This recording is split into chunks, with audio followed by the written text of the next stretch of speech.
live in a world where it is amazing to me how people feel that they have the right to sit in judgment on men and women of God. But the Apostle Paul went through the same thing.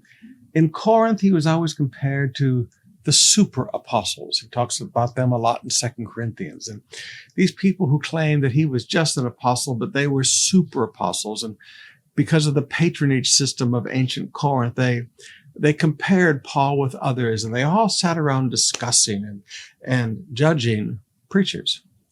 So Paul says in 1 Corinthians 4, beginning with verse 1, "So look at Apollos and me as mere servants of Christ." He said, now that's how you're supposed to think. He said, don't think about us as some big shot. He said, don't think about us as a celebrity. Paul would be completely humiliated by this new celebrity preacher concept. He said, look or think about Apollos and look or think about me as mere servants of Christ. He said, that's all we are, is a servant of Christ.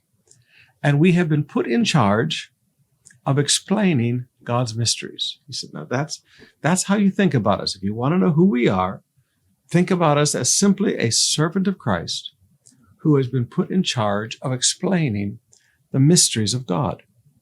He said, now a person who is put in charge as a manager must be faithful. He said, all right, so God requires one thing from my life, and that's faithfulness. He said, I've been put in charge of explaining the mysteries of God, and I must be faithful to that.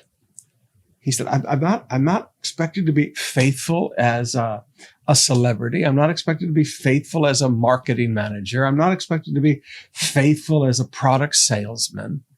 He said, I'm supposed to be faithful. I'm expected to be faithful as a manager of the mysteries of God that I am entrusted to explain. And he said, as for me, he said, now that's who I am. So he said, just get this straight. You know, you want me to be this and you want me to be that and you want me to be this and you want me to be that. But he said, I'm none of that.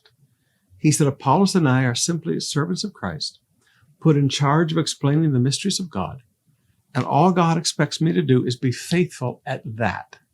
God doesn't expect me to be faithful as a businessman. God doesn't expect me to be faithful as a singer. He just expects me to be faithful as a person who explains the mysteries of God. He said, now, as for me, it matters very little how I might be evaluated by you. He said, you sit around and evaluate me. He said, it matters very little to me. It's not really relevant in my life what you think of me.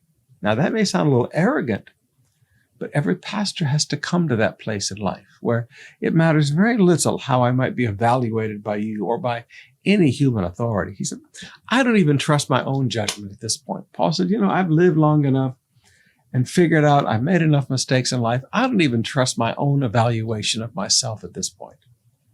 He said, my conscience is clear. He said, so, I keep my conscience clear. I'm doing the best I know to do.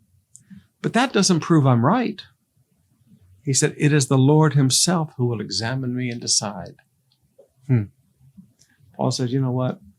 I'm not qualified even to judge myself. It is the Lord who will judge, examine me, and decide.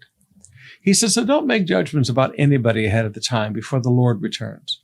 For he will bring out the darkest secrets to light and will reveal our private motives. And notice our private motives.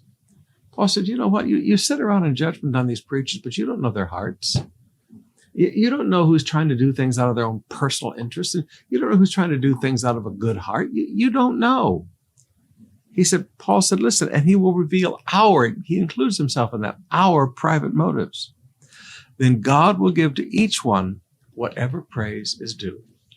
On that day, when we stand before the bema seat of Christ, we will finally see what praise is due us as men and women of God.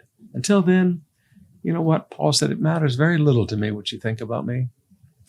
Pastors, you're going to have to stop keeping your happiness in everybody else's head, as my Uncle Lester used to say. Other people's heads are a poor place to keep your happiness. Keep your conscience clean. But at the same time, what really matters is what God thinks of us and not what people think of us. They don't know our hearts. God does.